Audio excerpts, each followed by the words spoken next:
ಹೌದಾ? ಈ ಹೆಣ್ಮಕ್ಳು ಹೊತ್ತಿಲ್ದಿರೋ ಹೊತ್ತಲ್ಲಿ ರೀ ನಾನು ಹೋಗ್ಬಿಟ್ರೆ ಏನ್ ಮಾಡ್ತೀರಿ ಅಂತ ಸುಮ್ನೆ ಒಂದು ಬಾಂಬ್ ಹಾಕ್ತಾರಲ್ಲ, ಈ ಪ್ರಶ್ನೆಯ ಉದ್ದೇಶ ಏನು ಭಟ್ರೆ?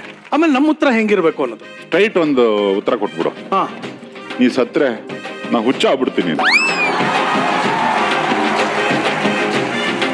ಅಷ್ಟೆಲ್ಲ ಈಸಿ ಮೆಂಟಾಲಿಟಿ ಇಲ್ಲ ಹೆಣ್ಮಕ್ಳದು. ಸುಮ್ನೆ ಟೆಸ್ಟ್ ಮಾಡ್ತಾ ಇರ್ತಾರೆ, ಗೊತ್ತಾಯ್ತಾ? ನಾನು ಏನಾದ್ರು ಹೋಗ್ಬಿಟ್ರೆ ನೀನ್ ಇನ್ನೊಂದು ಮದ್ವೆ ಆಗ್ತೀಯಾ? ನಿಜ ಹೇಳು, ನನ್ ಮೇಲೆ ಆಣೆಗೂ ನೀನ್ ಇನ್ನೊಂದು ಮದ್ವೆ ಆಗ್ತೀಯಾ? ಹೇಳು ಹೇಳು ಅಂತಾರೆ.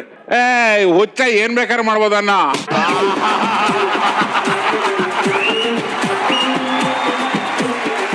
ಆಕ್ಚುಲಿ ಕೆಲವೊಬ್ಬರನ್ನ ವರ್ಣಿಸೋದಕ್ಕೆ ಇನ್ನೊಬ್ರು ಬೇಕಾಗುತ್ತೆ. ನಿಮ್ಮನ್ನ ನೀವೇ ತುಂಬಾ ಚೆನ್ನಾಗಿ ವರ್ಣಿಸ್ಕೊಂಡಿದ್ದೀರಾ. ತಲೆ ಕೆಟ್ಟ ಬಟ್ಟ ಎಬುಡ ತಬುಡ ಕರೆಕ್ಟ್ ಆಗಿದೆ.